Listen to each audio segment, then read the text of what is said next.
Jorge, bienvenido. Ahora sí, ¿cómo estás? Muchísimas gracias. Muy bien, muy bien. Con muchas ganas de compartir información de calidad y ayudar y aportar en todo lo que se pueda. Con muchas ganas. De verdad que el artículo que has escrito para la web es espectacular, para el blog de Full Músculo, hablando todo sobre el estiramiento y bueno, yo quisiera un poco comprimir toda esa información para darla aquí en un ratito, en una media hora, unos Ujú. 45 minutos, lo que nos pueda tomar y lo que le pueda ayudar también a la gente que nos está viendo ahora mismo en vivo y la que nos están escuchando también a través del podcast y del canal de YouTube. Y Muy antes de bien. empezar a meternos en materia del entrenamiento, me gustaría que te tomaras el tiempo que creas necesario para presentarte, Jorge. ¿Quién es Jorge y a qué se dedica Jorge? Bueno, Jorge es un chavalín, cada vez menos chavalín. Soy de Alicante. Y bueno, llevo dedicándome a todo ese tema de entrenamiento personal desde bastante, ni mucho ni poco, desde 2015. Ahí ya empecé con nada más ir de la universidad, acabé el máster. Y bueno, sobre todo soy un gran apasionado de todo lo que es el tema de las ciencias del deporte y poco a poco pues he ido tendiendo, ¿no? hacia una vertiente, ¿no? Todos los entrenadores empezamos siempre con una base, una pirámide muy ancha y poco a poco pues vamos ya cada vez especializándonos un poquito más y en mi caso ha sido hacia lo que es todo el tema de la prevención de lesiones, en la que entran los estiramientos y a día de hoy pues me dedico sobre todo al tema de personas con dolor de espalda, especialmente pues con hernias discales, dolores de espalda crónicos, porque bueno, siempre hay ahí un perfil de paciente o de cliente que siempre pues se queda ahí un poco en los médicos no consiguen dar una solución y tampoco consigue entrenar, hace ejercicio pero luego le duele, entonces ayuda un poquito a ese perfil que no consigue eliminar ese dolor de espalda a través de una mejora del movimiento, los hábitos, la motivación y actualmente pues divido mi trabajo 50% presencial en un centro deportivo aquí en Alicante y el otro 50% online y ese es un poco pues a lo que me dedico y en qué estoy a día de hoy involucrado. Bueno, yo creo que a día de mañana vas a tener muchísimo más trabajo y más clientes porque, bueno, cada vez somos más sedentarios, cada vez estamos más inmersos en Sí, las sí. redes sociales, en los ordenadores, por el trabajo, fuera del trabajo, ¿no? Ya no únicamente la única excusa es el trabajo, porque antes era, bueno, no es que mi trabajo es sedentario, pero ahora incluso fuera del trabajo, pues estamos inmersos en ese mundo digital. Así que yo creo que tienes muchísimo trabajo y muchísimos clientes por delante que ayudar y bueno, eso es algo bonito también porque te permite a ti ejercer pues lo que te apasiona y por lo que estudiaste. Entonces, Exacto. Jorge, a mí me gustaría irme metiendo ya en materia de los estiramientos y yo quisiera empezar por hacer una reflexión porque estaba recordando cuando estaba preparando la entrevista de que cuando yo iba para el gimnasio y me asesoraba con un entrenador, lo típico era que antes de entrenar te mandaban a estirar. Y a día de hoy, con toda la evidencia que ya conozco, yo pienso que era un poco como por deshacerse de mí, ¿no? Un poco de quitarte del medio, por lo menos por unos minutos. Y te decían, David, ve a estirar unos 5 minutos que ya yo voy para allá. Entonces, claro, a día de hoy, ¿qué es lo que vamos a ir descubriendo durante la entrevista? Es si estirar o no estirar, o no estirar, si sirve o no sirve, y si hacerlo antes o hacerlo después. Pero para que la gente también se ponga en contexto, porque yo creo que muchísima gente está un poco confundida únicamente con el concepto, a mí me gustaría empezar por dar un par de definiciones. Porque claro, están los estiramientos, los activos, los pasivos, los dinámicos, los estáticos. ¿Qué es en realidad el estiramiento? O sea, cuando a ti te dicen tienes que estirar o anda a estirar, ¿a qué se están refiriendo exactamente? Ujú. Sí, bueno, al fin y al cabo luego entraremos más en si es antes o después, ¿no? Pero bueno, para que las personas un poco entren en contexto, al final estirar es cambiar la longitud en reposo de un grupo muscular a través de una técnica, ya sea el estiramiento pasivo o el estiramiento activo. Eso sería un poco y, digamos, incidir de una manera u otra, ya sea a través de una activación por parte del músculo antagonista o ya sea a través de utilizar un agente externo sobre esa longitud muscular con un objetivo u otro. Y luego ya veremos si nos interesa incrementa esa longitud muscular, si antes o después. Pero a la definición más básica yo creo que podríamos quedarnos sin duda con esa. Vale, pero me gustaría meterme un poquito más en lo que son los estiramientos estáticos y entender, Ujú. porque claro, muchas veces para la mayoría de las personas un estiramiento es simplemente sostener una postura por X cantidad de segundos, ¿no? Es lo que se suele hacer, una Sí, postura obviamente con la finalidad que tú comentabas. Pero entiendo que hay distintos tipos de estiramientos también. Y obviamente sí. también la finalidad que tenga el estiramiento pues va a depender de cómo lo hagas y en qué momento lo hagas. Pero si tuvieses que definir ya una estructura de estiramiento, ¿cómo la pudieses definir? Ya de forma práctica. Es decir, si tú le dices a una persona, ve a hacer estiramientos, ¿qué tendría que ir a hacer esa persona? Lo primero que habría que ver es que si le interesa hacer o no estiramientos, que eso luego lo veremos. Pero bueno, en este caso, si le mandamos a hacer un estiramiento pasivo, sería utilizar, por ejemplo, un agente externo, ya sea una pared, yo pongo las manos, me agacho, utilizo la pared para estirar mi musculatura dorsal. Y luego, en este caso, si utilizamos un estiramiento activo, tendría que utilizar su propia musculatura. Por ejemplo, si sabemos que el pectoral, por ejemplo, provoca una extensión de hombro, pues hacemos una flexión y en este caso el pectoral se estaría elongando, pero por utilizar otra musculatura, no en este caso una pared o el elemento externo o que mi compañero de equipo me coge la pierna y me la sube. Entonces, eso es un poquito lo que deberíamos decir a las personas, ¿no? Estira de esta manera, este tiempo, no simplemente estira, ¿no? Al final lo que vemos, ¿no? Calentamiento de ir a correr. Me apoyo en el compañero, me llevo el talón al glúteo y mientras hablo. ¿Cuánto tiempo? ¿Es interesante? ¿No es interesante? Así que yo creo que a medida que vayamos avanzando en la charla, pues iremos esclareciendo mucho más todo eso y dando aplicaciones prácticas para que los que nos están viendo pues se lleven y eso que es al final el objetivo. Sí, seguro que sí, ya iremos entrando en más detalles, pero o sea, quería un poquito poner en contexto también a la persona que no sabe realmente si lo que está haciendo es realmente un estiramiento, ¿no? Por eso te decía un Uh-huh. poquito la parte de definirlos y de entender la diferencia. Y yo Uh-huh. creo que la pregunta que se estará haciendo muchísima gente es si debes formar parte de la rutina o no. Porque lo Uh-huh. típico antes era de que, como te decía, de que te mandaban a estirar antes de entrenar o te mandaban a estirar después de entrenar o incluso ambas cosas. Te mandaban a estirar antes y te mandaban a estirar Sí, después.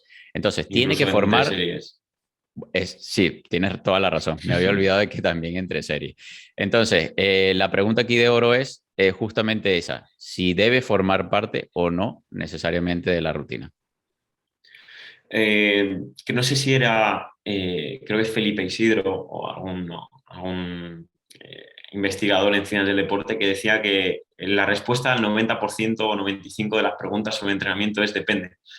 Y en este caso al final es depende. Yo lo que le diría, especialmente a una persona que tiene como costumbre estirar, es que la respuesta a tu pregunta es no, no tiene por qué. O sea, se puede perfectamente tener una rutina de entrenamiento sin estirar y no va a haber ningún problema.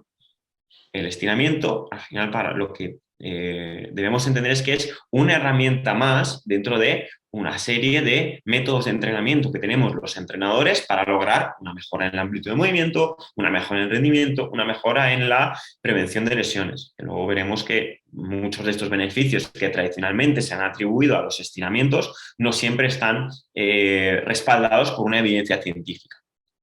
Pero si alguien no entra a la sala de entrenamiento o al aire libre donde entrene sin estirar y no se vuelve a casa sin estirar, que se quede tranquilo, que si un día tiene prisa y no estira, no le va a pasar nada y el día siguiente se va a poder agachar sin ningún problema. O sea que una herramienta más, pero no es imprescindible y perfectamente podemos no utilizar los estiramientos y disfrutar de todos los beneficios que nos reporta la actividad física.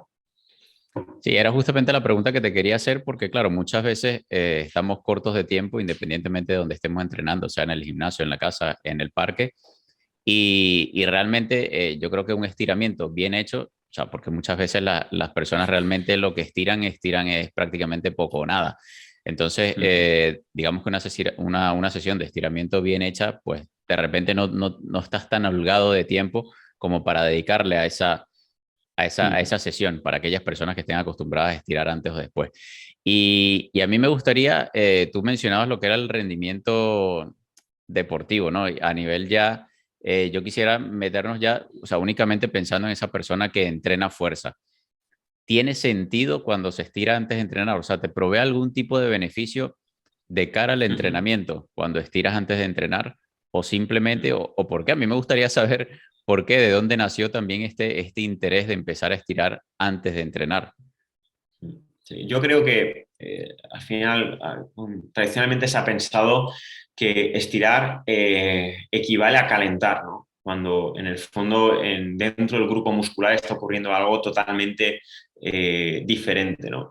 Pero sí que es cierto que al final los estudios, sobre todo, estilo, entraremos en el cómo, ¿no? Pero estiramientos de muy larga duración, al final, por ejemplo, en un levantamiento de fuerza, al final buscamos que las fibras se contraigan de manera correcta. Si elongamos el músculo antes de hacer ese estiramiento, vamos a reducir nuestro rendimiento porque vamos a pedirle un mayor esfuerzo para que luego se produzca esa contracción, ¿no? A nivel general y para que nos puedan entender personas que hablan de un lenguaje que nos puede entender todo el mundo.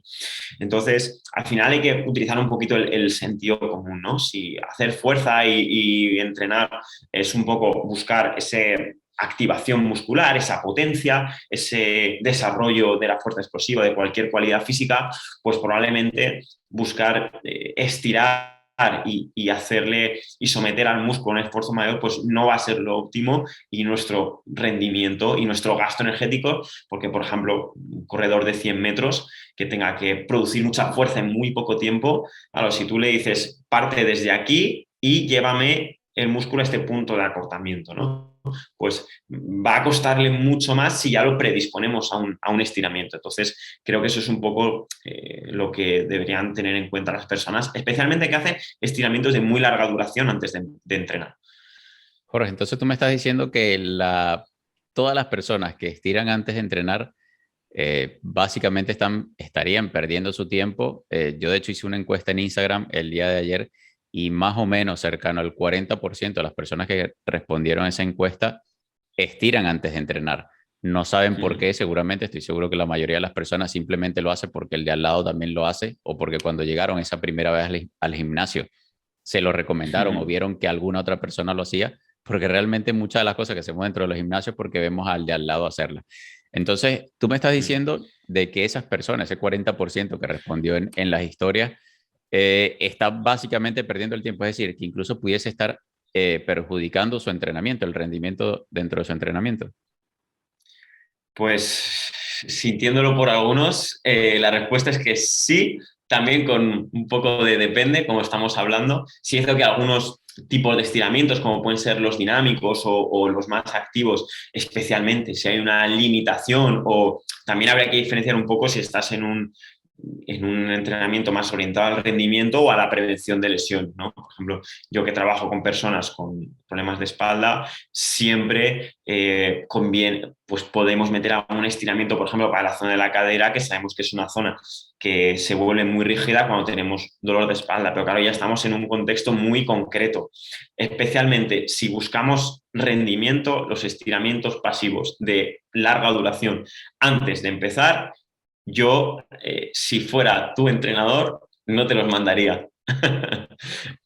Vamos, que es increíble cada vez que uno se mete en la evidencia científica, pareciera que en los gimnasios estamos haciendo todo lo contrario, ¿no? Y luego nos preguntamos de por qué no funcionan muchas de las cosas que hacemos en los gimnasios, obviamente muchas basadas también en mitos que perduran y por mucho que trabajemos nosotros en las redes sociales, tanto Jorge, bueno, como muchísima gente que hay allí fuera, siguen allí presentes y realmente es difícil de sacarlos muchas veces. Y yo quisiera saber, porque claro, ya tú hablabas el famoso depende. Yo también soy de los que siempre dice que si respondiéramos verdaderamente, digamos desde la evidencia, todas las respuestas siempre serían depende y no existieran, o sea, no pudiésemos ni siquiera dar nuestra opinión, ¿no? Porque va a depender siempre de cada caso, de cada perfil. Pero si existiera, porque claro, hay muchas personas que ya lo asocian de repente a un bienestar, a una sensación. y te dicen, no, es que a mí me gusta, me lo disfruto, me siento mejor, lo que fuese. Si hay una persona que necesitara, porque ya forma parte de su rutina y lo quisiera seguir haciendo por X razón, eh, ¿cómo lo debería hacer en caso tal para que no le perjudique en tanta medida su entrenamiento? Ujú. Mira, en primer lugar, yo recomiendo que cualquier persona que vaya a hacer ejercicio, ese ejercicio no sea prescrito al azar, ¿no? Que por lo menos te hagan una valoración, aunque sea básica, ¿vale? Entonces, si tu entrenador, ya sea el protocolo de valoración que utilice, pero que te valoren de alguna manera, que no llegues a gimnasio directamente y te digan, tabla para ganar 6 kilos de masa muscular en un mes, ¿no? Sea algo un poco más individualizado, ¿no? Entonces, si a ti te han mandado que tienes que hacer un estiramiento, porque en la valoración han visto que tienes una limitación en la cadera, por motivo que sea, adelante. Si te sienta bien, yendo a lo que me has preguntado, estirar, lo que nos dicen los estudios es que deben ser estiramientos cuanto más dinámicos posible, es decir, cuanto más basados en el movimiento, mejor y sobre todo que no sean de mucha duración. Sobre todo, si nos vamos ya más allá del minuto, sí que hay pérdidas de fuerza y de rendimiento bastante significativas, ¿vale? Pero por lo general, si te gusta estirar y lo haces porque te sienta bien, porque también puede ser que ganemos más manteniendo ese estiramiento en una persona que le gusta que quitándoselo, ¿no? Porque a lo mejor pues va el tener mayor confianza, ¿no? Porque es su rutina. Que no sean de demasiada duración, siempre dinámicos, ¿vale? Y pues que tengan un poquito que ver con lo que vamos a hacer. A mí me llevan un poco los demonios cuando, por ejemplo, veo una clase de CrossFit que van a hacer arrancada,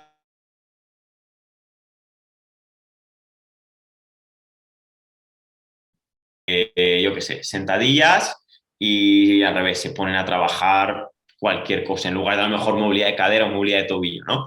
Eso es un poquito lo que yo le diría a una persona que quiere utilizar. Dinámicos, poca duración y que tengan un poquito que ver con la actividad física que vas a realizar después para que te reporten un beneficio en esa actividad física. Sí, yo te lo comentaba, o sea, de hecho te hacía la pregunta porque me he dado cuenta que hay muchísima gente que ya lo asocia, independientemente de que no tenga ese beneficio, de que sí lo tenga, yo creo que psicológicamente ya tienen esa conexión, ¿no? De que se los hace sentir mejor a pesar de que, bueno, la evidencia pareciera estar un poco incluso en contra de esos estiramientos, pero si tuviésemos que ser reduccionistas en este tema y yo te preguntara, ¿estirar o no estirar antes de entrenar? ¿Sí o no? ¿Con qué te quedarías? Yo, después de ya unos cuantos años en esto, leer, estudiar y hacer muchos cursos, diría que no. Pero me has pedido una respuesta reduccionista. Sí, no, por eso te ponía esa previa. De todas Sí, sí, formas, sí. yo quiero al final que ya nos metamos, porque claro, muchísima gente que ya está acostumbrada a estirar antes de entrenar, digamos que esa es su previa de entrenamiento, se va a sentir un poco perdida. Entonces yo quiero que al final ya le demos un par de pistas de cómo realmente se debe afrontar una rutina que, que no necesariamente incluya el estiramiento previo al entrenamiento. Entonces, Ujú. vámonos ya a la parte contraria. Ya hemos estado hablando del estiramiento previo al entrenamiento y me gustaría saber ahora el estiramiento post-entrenamiento que muchísima gente utiliza para relajar el cuerpo, lo típico, ¿no? Bueno, vamos a relajarnos un poquito, ya que Sí. entrenamos, vamos a estirar.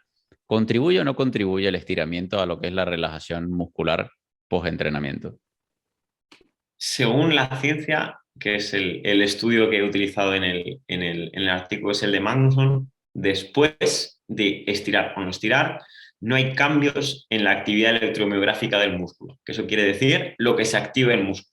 Si tú entrenas y tienes este nivel de actividad muscular medida con electromiografía y hacer estiramientos, no lo vas a tener menos por estirar. Eso es lo que dice la ciencia. Mi experiencia, si en ese estiramiento, por ejemplo, la persona se va a relajar, sobre todo va a respirar profundamente, que luego hablaremos de todo que se puede hacer y sin duda la respiración hecha de cierta manera para mí es una grandísima alternativa.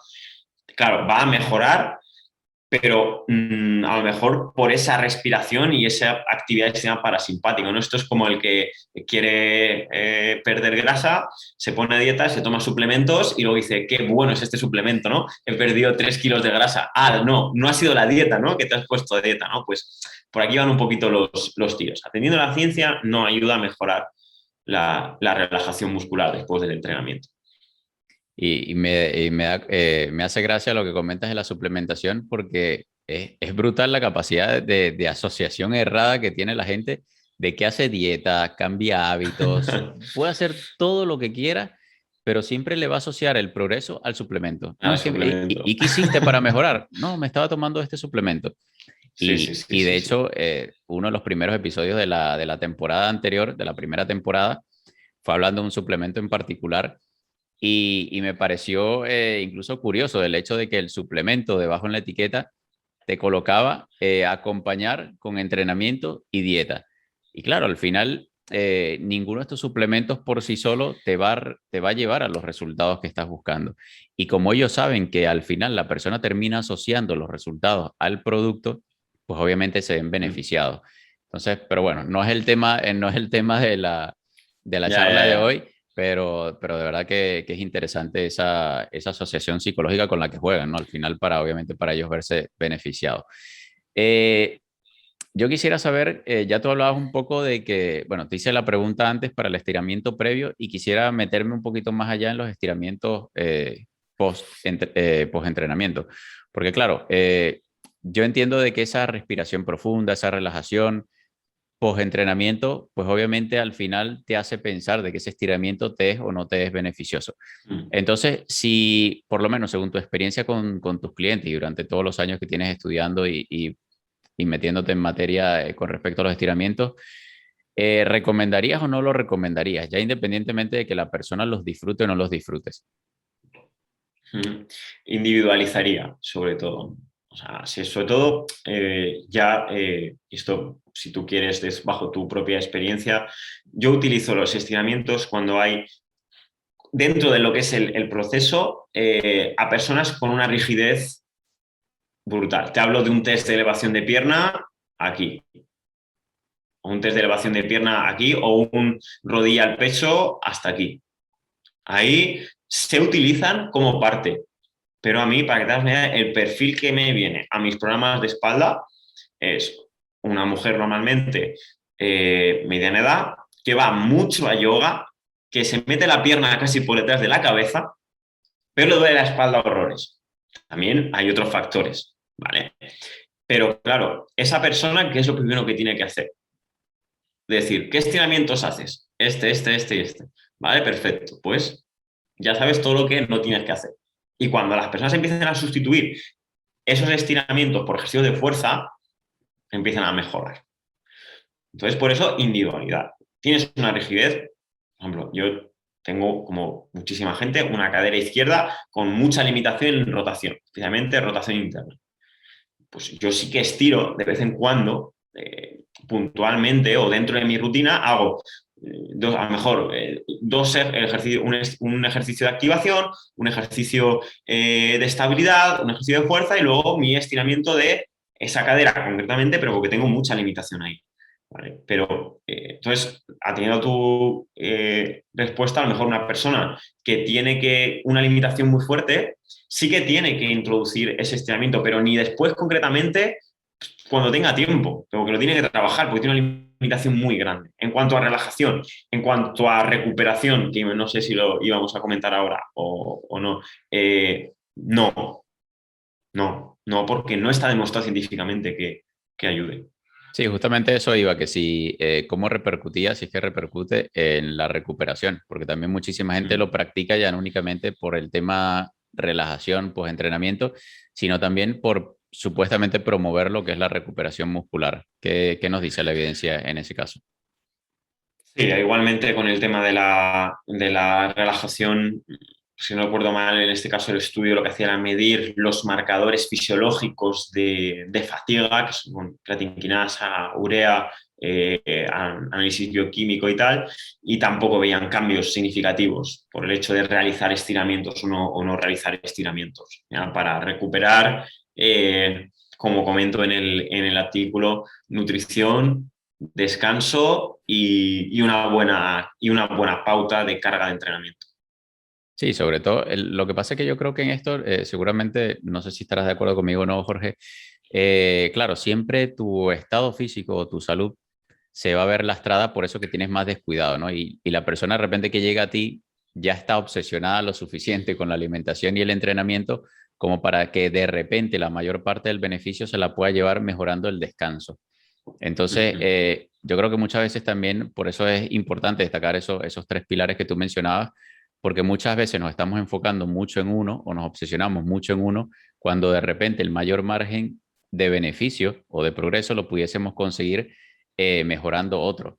En este caso, el descanso ujú. puede ser la alimentación, puede ser el entrenamiento para quien no lo tenga o no esté tan obsesionado con el entrenamiento. De repente se obsesionan con la alimentación, pero tienen un descanso terrible y al final eso se retroalimenta, ¿no? El descanso obviamente afecta la forma en la que te alimentas, la alimentación afecta en la forma en la que entrenas y pues, todo como la pescadilla que se muerde la cola. Sí. Y yo quisiera saber, porque claro, ya tú hablabas de que no sirve para la relajación, no sirve para la recuperación.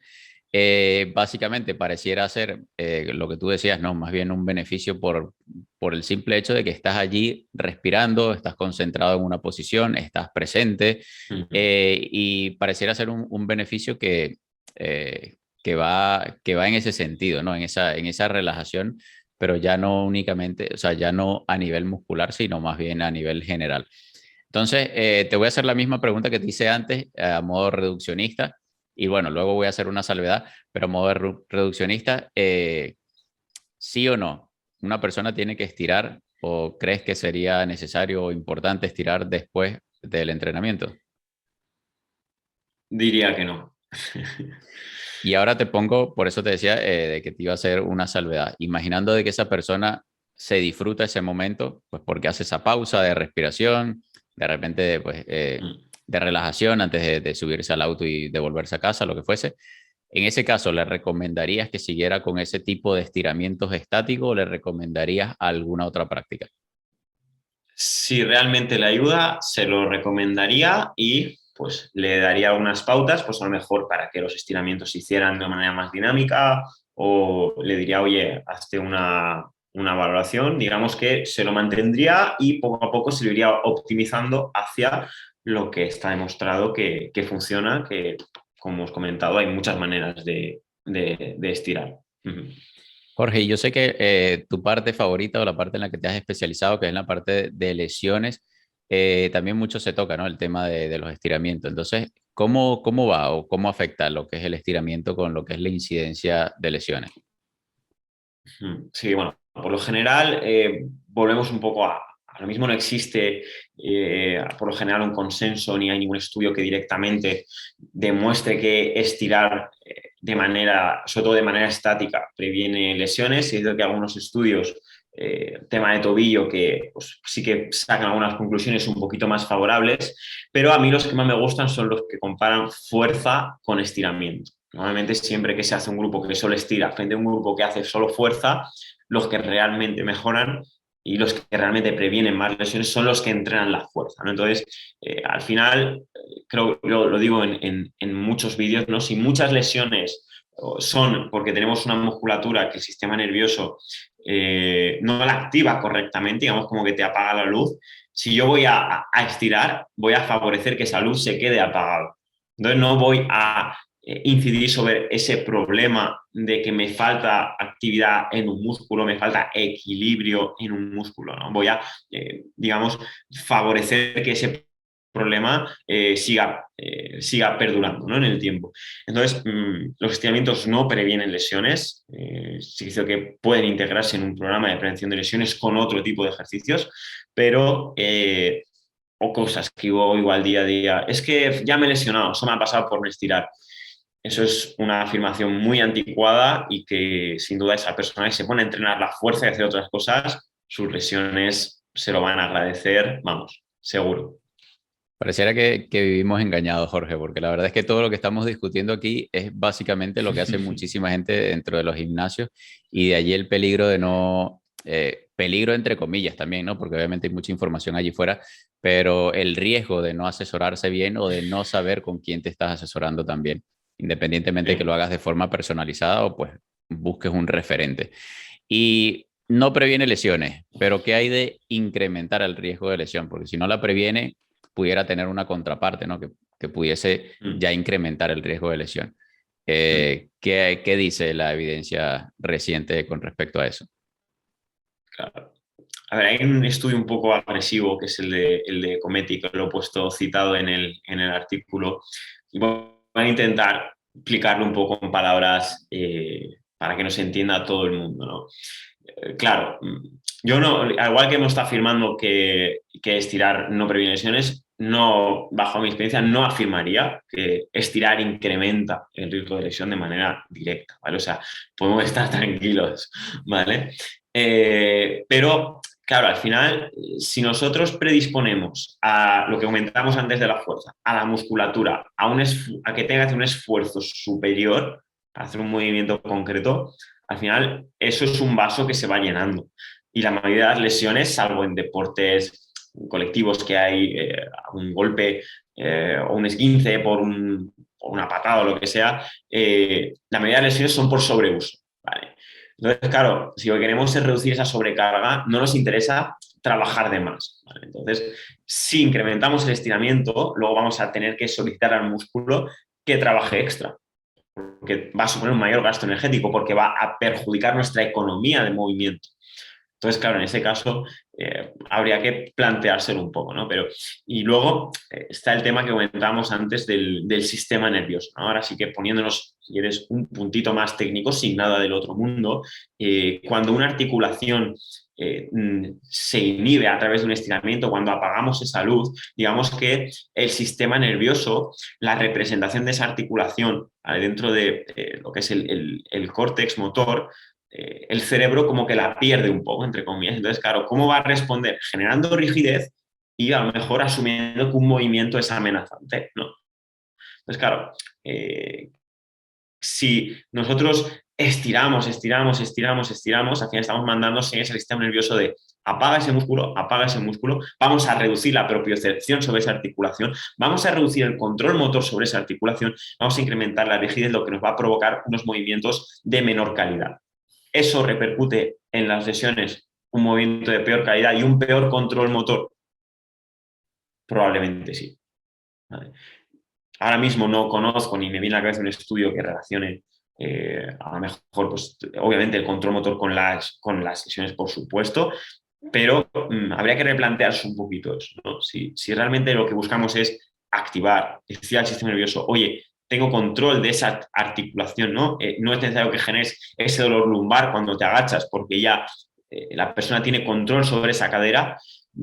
Entonces, igual, más que nada, y luego al final, supongo que lo concluiremos así, no hay que pensar, ¿me ayuda? ¿No me ayuda? O ¿me previene lesiones o no me previene lesiones? Tengo que pensar, ¿puedo hacer algo que me reporte realmente un beneficio? Porque es que hay muchas cosas que se pueden hacer, ¿no? Y no sé si me he ido un poco por las ramas, pero creo que más o menos ha quedado claro.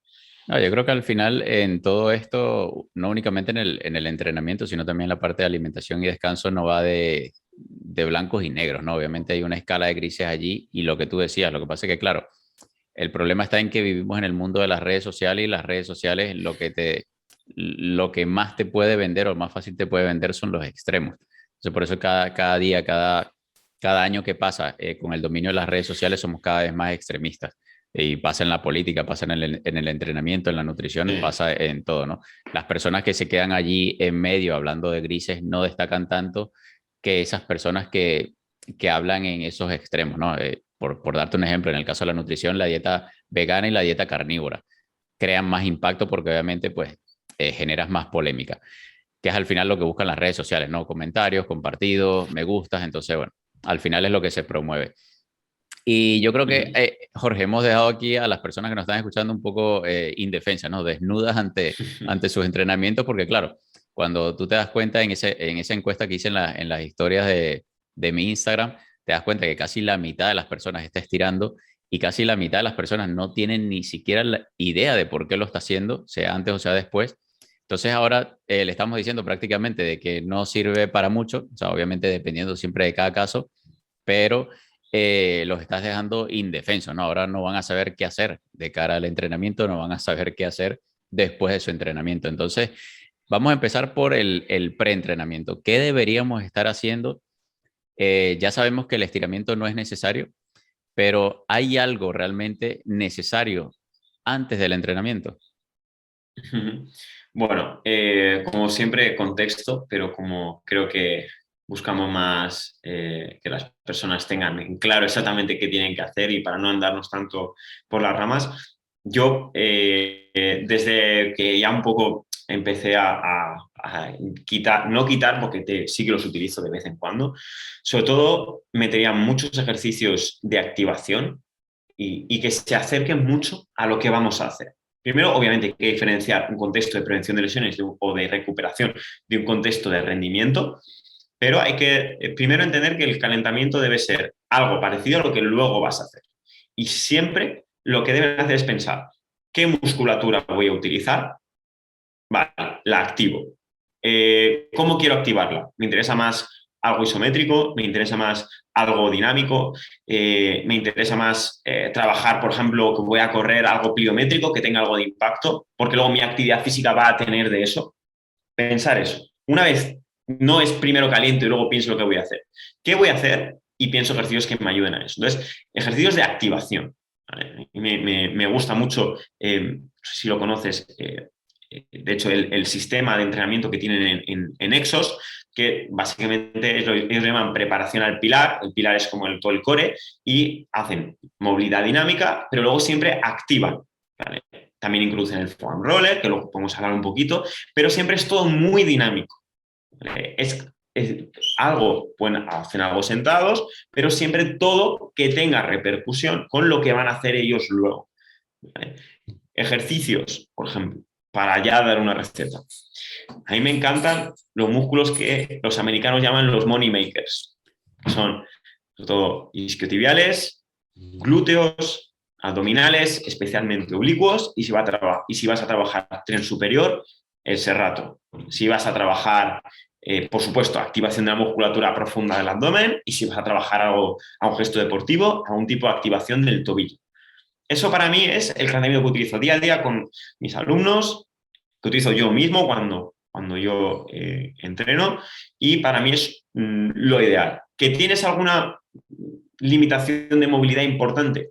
Añades a eso algún ejercicio de estiramiento dinámico, pero no al revés, estar todo el rato estirando y luego no activar nada. Entonces, sí que recomendaría eso, ejercicios de activación de la musculatura que voy a utilizar luego en el deporte y si tenemos una limitación de movilidad, metemos a un estiramiento lo más dinámico posible.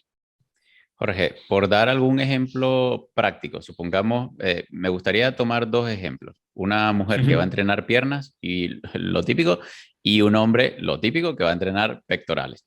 Cuando tú Perfecto. llamas o cuando te refieres a activación, ¿qué tendría que hacer esta persona? O sea, vamos a dibujarlo, obviamente sin dar muchos detalles, pero ¿qué tendría que hacer esta mujer que va a entrenar piernas previo a su entrenamiento y qué tendría que hacer este hombre previo a su entrenamiento si va a entrenar pectorales? Perfecto. Pues mira, por ejemplo, si esa mujer, su entrenamiento constara de un ejercicio de bisagra de cadera, peso muerto, un ejercicio de sentadilla, un ejercicio de estancada y un ejercicio de gemelo, en ese caso sin duda metería primero algún ejercicio de movilidad de la pelvis, ¿vale? La zona lumbopélvica, por ejemplo, un ejercicio de un puente glúteo en el que va respirando, va contrayendo, se tumba boca arriba y levemente va llevando la cadera y descendiendo la cadera, coordinando con la respiración. Luego podríamos meter un ejercicio de activación de toda la zona del abdomen, ¿vale? Por ejemplo, puede meter en una postura de 4 apoyos un cat camel en el que empujaría un poquito el suelo mientras exhala, intenta llevar un poquito el aire a la zona abdominal. Por ejemplo, si queremos activar un poquito más el abdomen, algún tipo de posición de plancha lateral, a lo mejor con las rodillas apoyadas para que no sea muy intenso, para activar la unión de los oblicuos y el serrato, respirando, ya tenemos los glúteos y el abdomen activado, y luego algo de pie. Por ejemplo, si va a hacer sentadilla, pues por ejemplo, haría una serie de sentadilla con una kettlebell delante de poco peso en goblet para trabajar un poquito la postura. Y con esos 3-4 ejercicios tienes un calentamiento pues, magnífico en mi opinión, y que tienes una limitación de movilidad muy importante. Añades a esto que hemos hecho antes de esta activación para luego no entrar directamente después del estiramiento, pues por ejemplo un ejercicio de movilidad. Y en este caso, para mí, al final son 3 cositas: un puente glúteo, un cat camel con movilidad para trabajar la zona del abdomen y luego una plancha lateral para activar los oblicuos. También se puede añadir algún ejercicio de tobillo, por ejemplo, una zancada dinámica con el propio peso corporal. Y luego, si va a trabajar un poquito más la fuerza, pues metemos alguna serie de aproximación o algún tipo de ya trabajo específico, ¿no? Dividiendo un poquito el calentamiento en general y específico en este caso con las series más de aproximación. Y en el caso del hombre que va a hacer, me ha dicho press de banca, ¿no? Sí, pectoral. Imaginemos que va a ser Pues pectoral. sí, perfecto. Pues en este caso trabajaría sin duda una activación de la zona abdominal muy importante. Por ejemplo, podemos trabajar en este caso a una posición de plancha, estirando un brazo y estirando el otro. En este caso, sin duda, oblicuos serratos, todo lo que es toda esta parte de aquí, para generar luego estabilidad en la escápula y tal. Sería algo básico. Luego puede trabajar un poquito de estabilidad de hombro, por ejemplo, con una kettlebell en bottom-up. La kettlebell la agarramos del asa, colocamos lo que es la parte del cuerpo de la kettlebell boca arriba y durante unos segundos estabilizamos para integrar todo lo que es la activación del manguito de los rotadores. Y para todo este tema de hombro es muy importante también meter algo de movilidad torácica, ¿vale? En este caso, por ejemplo, una movilidad dinámica, ¿no? Porque la mayoría de los hombres que hacen press de banca tienen los hombros muy, muy, muy rígidos. Pues, por ejemplo, sería un buen momento para meter a un tipo de ejercicio de movilidad torácica, desde un trabajo tumbado de lado, haciendo un trabajo de rotación de toda la zona costal, o algo de movilidad de hombro, por ejemplo, simplemente un poquito de movilidad escapular hacia adelante y hacia atrás, generando círculos hacia afuera y hacia adentro con las escápulas, por ejemplo. Y luego, igual, aquí tenemos un calentamiento general, algo de gomas también podemos meter, y luego haríamos un par de series del ejercicio en cuestión como parte más específica, y, y con eso se te queda un entrenamiento de press de banca con un calentamiento chulo, chulo. No, la verdad que aquí es cuando te das cuenta, y te lo comentaba antes, ¿no? De que la mayoría de las personas dentro de los gimnasios pareciera estar haciendo todo lo contrario a lo que indica la evidencia, ¿no? Y obviamente eso también parte por todos los mitos que hemos ido desmintiendo aquí. Y yo te quería preguntar, Jorge, porque claro, mucha gente cuando tiene muy poco tiempo para entrenar, luego no sabe de dónde recortar. Entonces, ¿qué tanta importancia tiene esa activación previa, ese calentamiento previo al entrenamiento? Y tomando un caso, suponiendo que esa persona pues tiene muy poquito tiempo para entrenar, que generalmente le dedica 1 hora y hace toda su, digamos, su activación, su calentamiento, etcétera. Supongamos que ese día pues se queda sin tiempo y lo únicamente tiene media hora. ¿Qué debería hacer? ¿Irse directamente al entrenamiento o cómo afronta ese entrenamiento si no tiene tiempo como para todo ese previo? Bueno, aquí yo creo que es muy importante ver contexto, ver si, sobre todo si diferenciar, porque aquí un lado es el rendimiento y otro lado es la salud. Si es una persona con una lesión, pues probablemente sí que recortaría a lo mejor más de la parte de fuerza. Y si es una persona que ahora mismo no tiene ningún tipo de dolor, se mueve bien y está bien a nivel biomecánico, creo que si un día tiene poco tiempo y su calentamiento es únicamente, por ejemplo, hacer el gesto deportivo con un poco menos de peso, hacer directamente alguna serie de aproximación, probablemente igual escogería un ejercicio muy global, muy integrado, tipo a lo mejor un flow, ¿sabes? Que se encadenar diferentes ejercicios uno detrás de otro.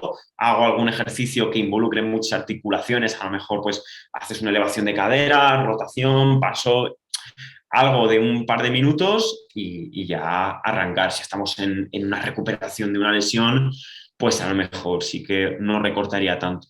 Desconozco si hay algún tipo de evidencia científica en relación a la duración del calentamiento, pero yo creo que aquí es también un poco el sentido común y ver un poco en qué contexto estamos y ya está.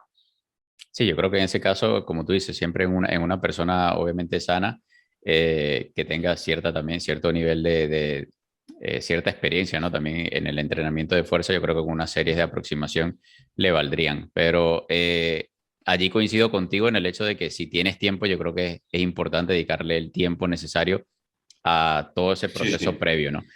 Y a mí me gustaría, bueno, ya hemos hablado un poco de esa sesión previa. Ahora para después del entrenamiento, ¿qué haces? ¿Simplemente te secas el sudor, te cambiaste la franela y te vas para casa? ¿O hay algo que nos pudiera realmente apoyar en todo el tema de la recuperación o de la relajación? Muy bien. Mira, partiendo de la base de que aquí, por ejemplo, puede ser un buen momento para trabajar, o sea, hemos estado metiéndonos, entre comillas, con los estiramientos, pues una persona con mucha limitación, pues si tiene que trabajar, por ejemplo, en la movilidad de la cadera, te voy a la cadera porque es lo que más se suele anquilosar, ¿no? Por así decirlo. Sí que se podría meter en el post-entrenamiento, porque luego pues no vas a esa parte de inhibición, esa parte de pérdida de rendimiento, pues no la tienes, ¿no?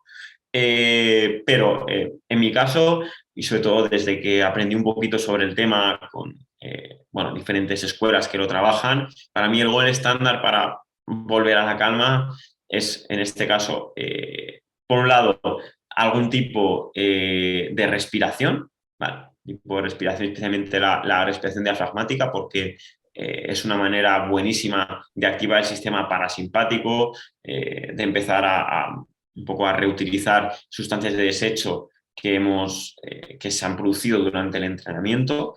Y en este caso, sobre todo no para, igual no para recuperar, pero sí por todo el tema de las agujetas, sobre todo si hemos hecho un entrenamiento que nos ha provocado mucho daño muscular, muy de tipo hipertrofia, a lo mejor sí que podríamos utilizar el automasaje con el foam roller o algún otro tipo ya sea, pues, por ejemplo, una pistola percusiva, tipo una Hypervolt, sí que está mucho más evidenciado beneficios, sobre todo a la hora de en la recuperación, pero tampoco es algo que tenga que ser sí o sí. Lo importante, un buen entrenamiento, buena nutrición y un buen descanso. Pero yo suelo a mis alumnos siempre escojo una posición en la que estén cómodos, que a lo mejor me ayude a activar la musculatura que me interesa. Por ejemplo, tumbado de lado, me coloco un taco de corcho entre las rodillas y activamos los aductores mientras respiramos profundo con el diafragma, ¿no? Que esto ya nos daría para otra charla, todo el tema de la respiración y no solo en readaptación, sino también en rendimiento.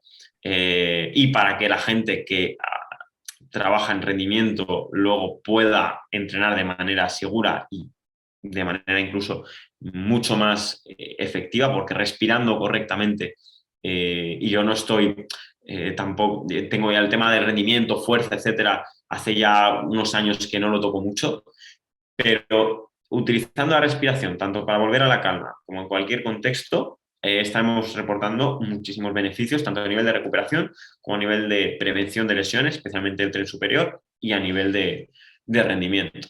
O sea que mi recomendación es probar la respiración diafragmática como vuelta a la calma y los beneficios van a ser espectaculares, sin duda. Sí, y de hecho, para la temporada anterior tuvimos una conversación con Gustavo Pro, no sé si le sigues en las redes sociales, Sí. justamente hablando de todo el tema de la respiración y ya no únicamente que no sabemos respirar cuando entrenamos, sino que la mayoría de las veces no sabemos respirar ni siquiera cuando vivimos, o sea, en nuestro día a día. Entonces, y es algo tan importante, ¿no? Como la respiración, que es básicamente, pues, alimento para nuestro cuerpo, todo lo que es el aire que respiramos. Y yo te quería comentar una cosa, Jorge, porque claro, la realidad está en que el post-entrenamiento, esa sesión post-entrenamiento de la mayoría de las personas, lamentablemente salir corriendo, agarrar un shaker y tomarse una proteína. Pero yo te quería preguntar, eso ya lo dejaremos para otro episodio del podcast, porque allí es interesante también hablar de la ventana anabólica y demás, que hay mucho mito en torno a eso. Pero yo te quería preguntar, ¿está mal si yo termino el entrenamiento y me voy para casa? Ujú.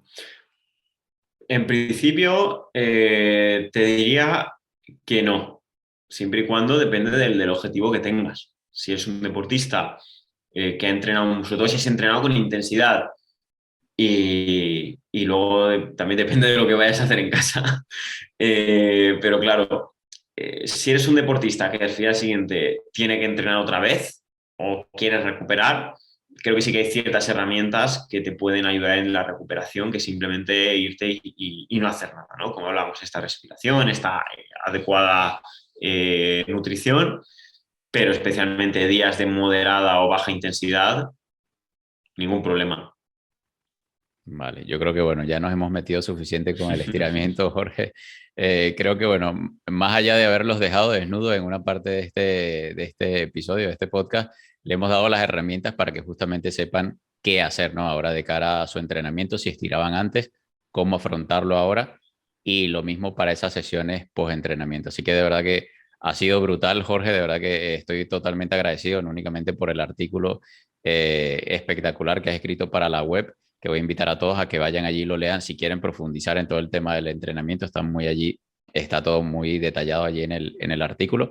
Darte las gracias por tu disposición, no únicamente a colaborar en la web, sino también pues a esta entrevista, que colabores también para el podcast y el canal de YouTube. Y nada, a modo de cierre, me gustaría que seas tú quien se despida después de haber machacado el estiramiento de todas esas personas que lo hacen previo al entrenamiento y post-entrenamiento. Nada, que seas tú quien se despida y nos recuerde por dónde te pueden seguir en las redes sociales para seguir aprendiendo de Jorge Trigueros. Muy bien. Bueno, nada, agradecerte a ti. Para mí ha sido un placer estar en esta entrevista. Es algo que me encanta. Todo el tema de ciencias del deporte, compartir conocimiento. Yo soy una apasionada de todo esto y al final creo que los que realmente nos gusta lo que hacemos se nos nota. Y nada, pues agradeceros a todos los que hayáis estado presentes. Para seguirme, pues ya sabéis que especialmente estoy activo en Instagram y en YouTube. En Instagram es JT Sport Personal Trainer y me dedico, ahora estoy muy centrado en todo el tema del dolor de espalda, especialmente aquellos que, bueno, llevéis mucho tiempo con tema de dolor de espalda y hayáis probado ya de todo. Pues espero que os pueda gustar el contenido. Cualquier duda, me mandáis un privado, me mandáis un email y estaré encantado de ayudaros. Y en relación a lo que hemos hablado, pues no pasa nada por cambiar algo que se ha hecho toda la vida. Yo he estirado mucho.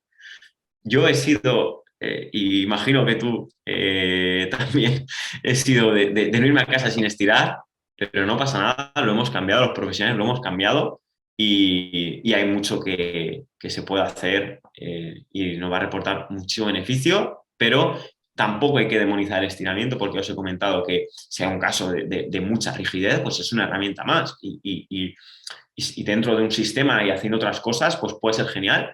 Pero siempre hay que pensar si estoy haciendo algo, ¿por qué? Y si no lo sé, nos pregunto, porque cada vez hay más profesionales trabajando bien y siempre pues os animo un poco ahí a reflexionar. Y nada, os veo a todos por las redes sociales y cualquier duda pues nos lo comentáis y encantado de responderos y nada, muchísimas gracias. Jorge, yo me quedo con lo último que has dicho y es el tema de siempre cuestionar.